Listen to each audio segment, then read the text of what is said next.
Aujourd'hui, une clé pour réussir dans sa vie, apprenez à vous consacrer du temps pour vous faire plaisir.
Bonjour à tous, ce week-end, nous allons voir donc pour cette vidéo aujourd'hui, là où va la pensée, va l'énergie. Hein, si vous ne voulez pas créer ce que vous ne voulez pas, n'y pensez pas. C'est simple, c'est plutôt simple, hein. Plus vous pensez à ce que vous ne voulez pas, plus en fait vous renforcez et le recréez encore plus fort, car tout ce qui résiste persiste et se renforce. Hein. Donc c'est ce que je crée, je crée mon univers donc intérieur, extérieur. Donc voilà, donc mon univers extérieur n'est que la représentation de mon univers intérieur. Donc comme toutes les peurs. Hein. Donc toutes les peurs sont créées par rapport à ça, et après elles viennent s'engrammer en fait dans l'épigénétique, hein, qui crée des brins supplémentaires à notre ADN et donc après qui est transmis systématiquement à nos enfants. Vous voyez que dans votre famille, il y a des choses que vous avez, d'autres choses que personnellement, il y a des choses que vous avez en relation avec la famille, et tout cet engrammage a été créé au niveau de la famille et vous a été redistribué. Pour en sortir de ces chemins inlassablement, il faut aller les guérir dans le karma actuel et surtout dans le karma des vies antérieures. Et c'est pas avec des soins à imposition des mains qu'on travaille et qu'on guérit le karma des vies antérieures. Il faut travailler au niveau transgénérationnel, notamment avec le chamanisme, la méthode que j'enseigne et que je pratique. Donc voilà. Donc arrêtez de penser à ce que vous ne voulez pas. Revient à renforcer le biais d'y penser. Pensez seulement à ce que vous désirez, c'est tout, c'est tout. Ressentez l'émotion que vous voulez. Ressentir en vivant l'instant comme si c'était déjà là, hein, comme font les chamans en Amazonie ou en Australie. Hein, ils se mettent à l'intérieur du cercle et ils remercient pour la pluie qui tombe. Mais la pluie, elle n'est pas encore en train de tomber. Donc voilà, donc c'est ce qu'on retrouve aussi dans nos anciennes prières d'autrefois, au XVIIIe, au XVIIe siècle, où on remerciait déjà avant d'avoir reçu. Il faut se mettre dans cet état vibratoire. Alors bien sûr, pour recevoir, il faut non plus il ne faut pas que non plus que le karma des vies antérieures, le karma actuel, a plombé par des mauvaises actions, puisque là, vous allez avoir des freins, mais des sacrés nœuds karmiques qu'il va falloir lever et surtout après changer de comportement et rétablir la vérité qu'il y a eu quand il y a eu du mensonge, rembourser les gens quand vous les avez volés, et toutes les mauvaises actions que vous avez faites, tant qu'elles ne sont pas réparées dans ce karma-là, elles seront encore vibratoires et donc vous serez dans l'échec. Ça, je vous le dis, hein, parce que ça, je l'ai conscientisé, je l'ai compris par rapport à mes épreuves, mais par rapport aussi à mes consultants. Et ça, c'est indéniable. C'est indéniable. On ne peut pas réussir sur le dos des autres. De toute façon, c'est impossible. Et quand on croit avoir réussi et qu'on en est là avec ces mauvaises actions, eh ben, la suite arrive et elle va arriver très rapidement. Voilà, le karma, il est immuable, c'est-à-dire qu'il n'y a pas de réponse immédiate de l'univers. hein. Tout est là. Et tout est vibratoire. Et tout est inscrit dans vous. Votre karma est inscrit à l'intérieur de vous. Il est vibratoire. Hein. Donc, il va vous attirer les circonstances et les événements qui sont là pour vous faire grandir en souffrance. Et uniquement en souffrance, tant que vous n'aurez pas corrigé vos mauvaises actions, elles se reproduiront inlassablement. Bien sûr, il faudra aller aussi les guérir dans les vies antérieures et surtout dans ce karma-là, quand vous avez vécu des traumas, il va falloir vraiment les guérir parce que sinon vous allez attirer des personnes qui vont vous faire vivre les mêmes choses et vous ne serez pas avec les bonnes personnes. Voilà, hein, vous serez avec la bonne personne pour grandir, mais pas pour aller bien. Voilà, c'est ça que je veux vous dire. Voilà. Donc, vivant en l'instant comme si c'était déjà là, donc c'est ça qu'il faut se mettre dans cet état vibratoire. C'est comme ça que les gens réussissent, c'est comme ça que je réussis dans la vie. Et voilà, c'est pas autrement.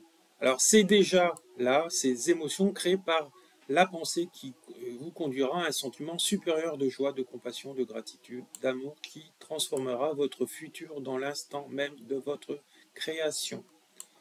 Voilà, donc tous nos comportements, je dis bien tous nos comportements ont un impact sur notre vie. Je vais vous donner un exemple d'éveil spirituel.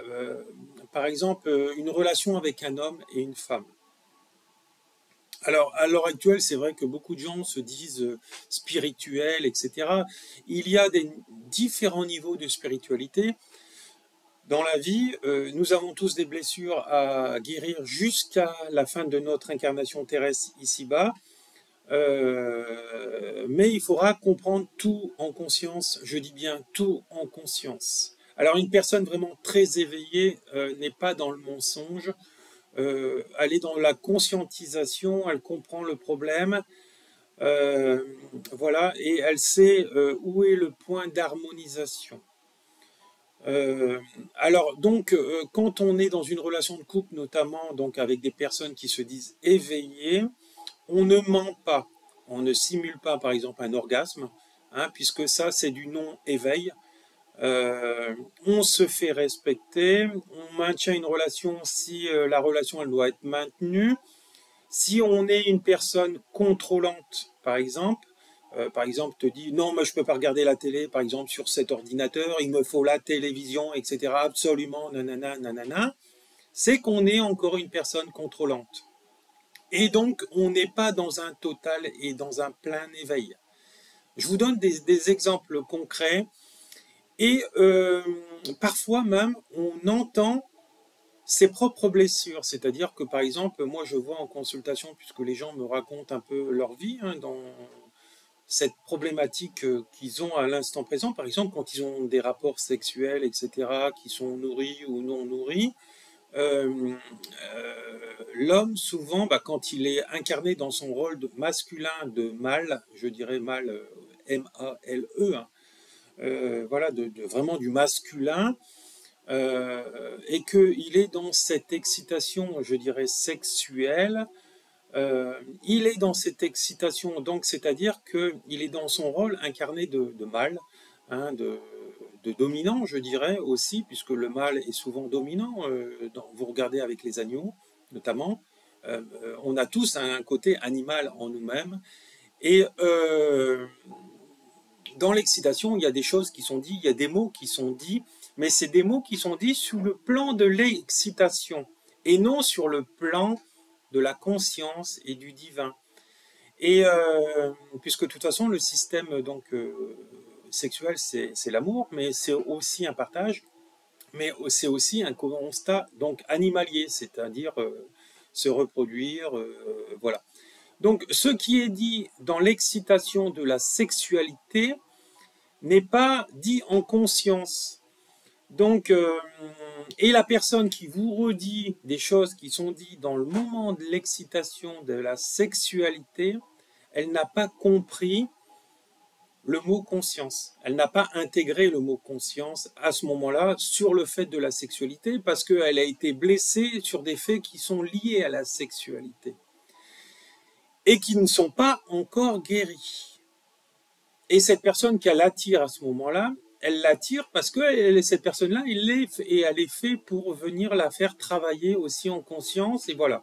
Alors si elle ne voit pas que le problème vient aussi de chez elle et qu'elle te dit mon coco, tu dois travailler sur ta sexualité et elle ne la travaille pas, bah, je peux vous dire que cette personne-là, eh ben, elle va encore ramasser un moment donné par ses épreuves et encore attirer des hommes euh, qui, vont, qui vont avoir un langage comme ça, etc., même si c'est des gens qui ont de l'amour. Parce que je dis bien que quand on est dans l'excitation, un coup on fait l'amour, un coup on peut baiser, excusez-moi du mot, et cette complétude donc de mots, de langage, d'affection, etc., se conjugue et se mélange en permanence. Hein, voilà, donc c'est comme croire qu'une personne, par exemple, dans un énervement, fait une mauvaise action et que cette mauvaise action détermine la personne, ce n'est pas être sur le chemin de la voie spirituelle. C'est de, voilà, à ce moment-là, il faudra comprendre quelle a été ma mauvaise action qui engendrait une mauvaise action en retour. C'est du karma, hein, ni plus ni moins, et c'est un effet boomerang. Voilà, donc après, aux gens donc à demander pardon, à s'expliquer, et aussi pour bien sûr transcender et guérir ça, hein, parce que sinon ça se reproduira inlassablement, et ça dans toute leur vie. Et souvent, quand on n'a pas guéri ces choses-là, quand on croit être sorti d'affaires par rapport à certaines choses, parce qu'il y a des hommes comme des femmes qui sont des manipulateurs et qui ont d'énormes masques, mais qu'on ne voit pas, parce que souvent on s'arrête à leur personnalité physique ou intellectuelle ou artistique, etc., mais qui ne définit pas non plus la personne. Hein, voilà. Donc voilà, il faut guérir les blessures d'âme, guérir toutes les blessures d'âme.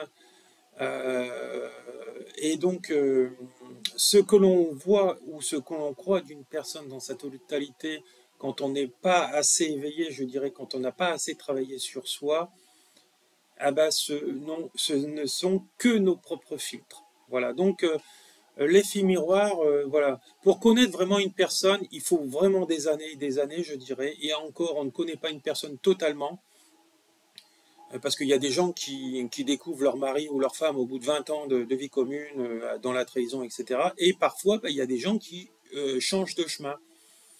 Voilà.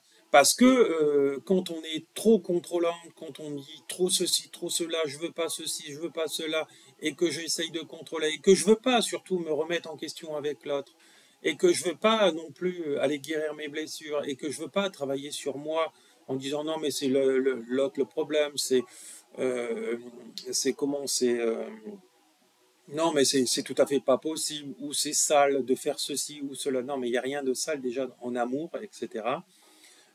Ça, c'est une conscientisation et c'est une expérimentation.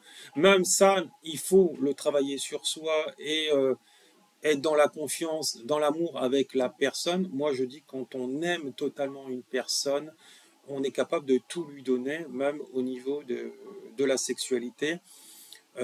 Ensemble, bien sûr, je m'entends. Et, euh, et d'apprendre aussi ensemble et ne pas rester bloqué sur ces barrières. Parce qu'actuellement, il y a beaucoup de gens voilà, qui sont dans la vie spirituelle, qui avancent sur la vie spirituelle. Vous savez qu'il y a les prémices d'éveil. C'est pas parce que vous avez des perceptions, même au niveau de médiumnique, souvent il y a beaucoup de médiums qui ne voient pas pour eux. Alors je dis, bah, c'est parce que c'est aussi un travail que vous n'avez pas arrivé à faire sur vous. Pour moi, le médium doit voir pour lui, sinon il a des filtres, il a des masques encore, qu'il n'a pas assez travaillé sur lui. Alors bien sûr, il y a des choses que là-haut, on ne va pas vous donner à voir parce que vous devrez les expérimenter aussi. Voilà, donc comme moi, par exemple, avec mon expérience, notamment au Laos, où je suis tombé avec une femme qui avait principalement beaucoup de masques et où voilà, je savais, j'ai vu des choses, mais qui m'ont fait aussi grandir, comprendre, et qui m'ont permis d'aller guérir les blessures avec les bons outils thérapeutiques que j'ai, notamment en chamanisme. Euh, voilà, parce que pour moi, c'est la meilleure méthode qui puisse exister. Le chamanisme, en tout cas celle que j'enseigne, bien sûr, il faut savoir la faire, il faut savoir avec qui on le fait. C'est toujours pareil, hein, le bouche à oreille. Hein, vous retrouvez sur Google, vous retrouvez beaucoup d'avis qui sont mis par les gens, par les internautes, etc., notamment sur mon travail, les avis Google. Et donc, vous voyez, donc, qui sont vérifiés aussi par Google. Donc,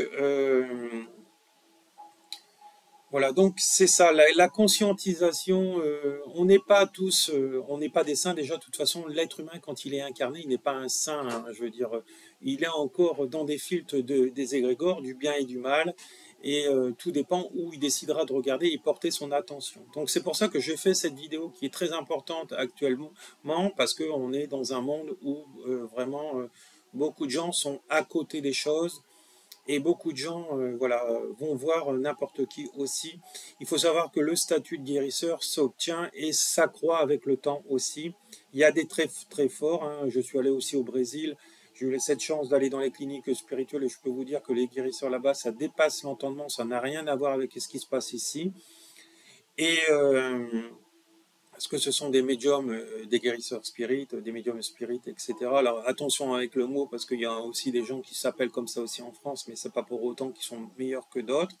Ce qu'il faut, c'est faire l'expérience, et comme le Dalai Lama il dit, vous pourrez analyser et discerner si seulement vous en faites l'expérience, savoir si c'est bon pour vous ou pas bon pour vous. Voilà, donc nous attirons les gens par rapport à ce que nous devons régler ou de ce que nous devons aimer. Et pour continuer ce cheminement. Alors quand il y a de l'amour au début d'une relation, je n'arrêterai pas de le dire, quand il y a de l'amour au début d'une relation, il doit en avoir toujours. Quand il y en a un qui décide d'abandonner, c'est que la personne, elle n'est pas prête à vouloir guérir. C'est pas la personne en face qu'elle a attirée qui est mauvaise, c'est parce que c'est une personne fuyante, fuyard, et donc une personne qui ne travaille pas sur elle. Et en plus, si cette personne a des addictions, cigarettes, alcool, drogue, colère, hein, la colère est une addiction, par exemple sous l'emprise de l'alcool, ça veut dire qu'il y a un engrammage aussi avec des entités du bas astral qui gravitent aussi autour d'elle et qui va la manipuler en fait dans ses pensées négatives, par exemple en donnant plein de pensées négatives journalièrement dans cette journée, etc. Si vous, actuellement, par exemple, dans une journée où vous êtes plombé et que d'habitude ça ne vous arrive pas, qu'il y a plein de pensées négatives, sachez qu'autour de vous, il y a des entités du bas astral qui sont là, c'est-à-dire des morts qui ne sont pas encore montés et qui essayent de vous influencer par rapport à ça. Alors bien sûr, ça, il faut le guérir, il faut vous guérir vous, il faut monter en haute vibration. Souvent, j'entends, il y a des gens qui vont me dire, oui, je suis à X milliers d'unités de Bovis. Souvent, déjà, ils ne savent pas la calculer.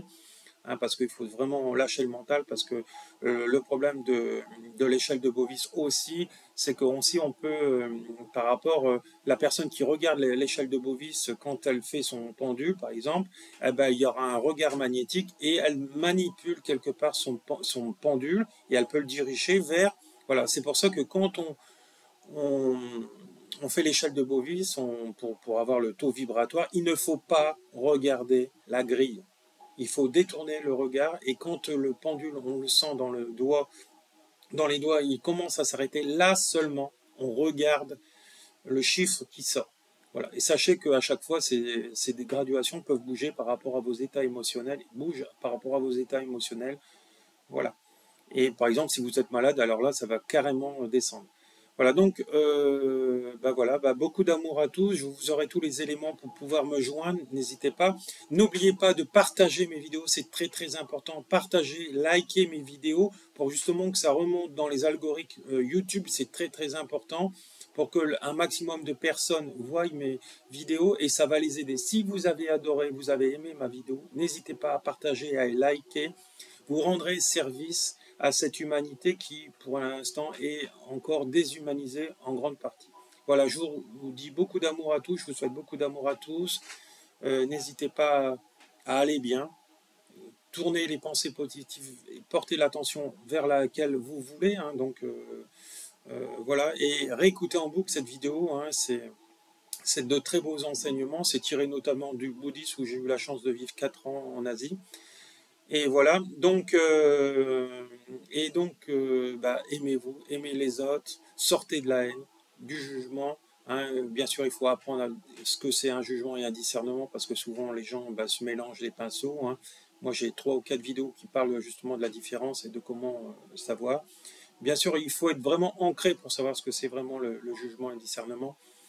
Et vivre en conscience, et n'oubliez pas qu'on a tous des facettes d'âme et on est tous là pour les guérir, et l'autre est le miroir dans lequel on doit les guérir. Donc l'autre, c'est une opportunité pour nous à grandir. Donc diagnostiquer ce qui ne va pas et travailler sur vous. Bien sûr, ce n'est pas avec une imposition de main qu'on va guérir une blessure d'âme qui est en relation par exemple avec de l'alcoolisme ou des non-comportements de ce que je viens d'énumérer précédemment.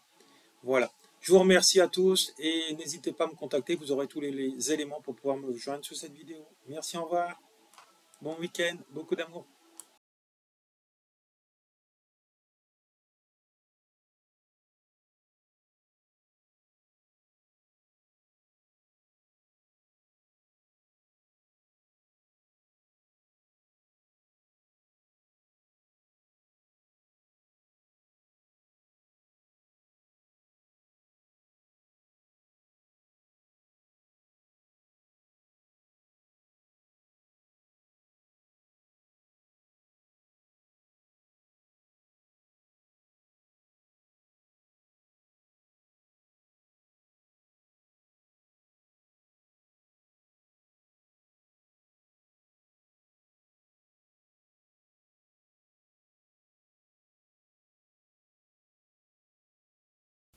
Bonjour à tous, aujourd'hui une clé pour réussir dans sa vie, apprenez à vous consacrer du temps pour vous faire plaisir.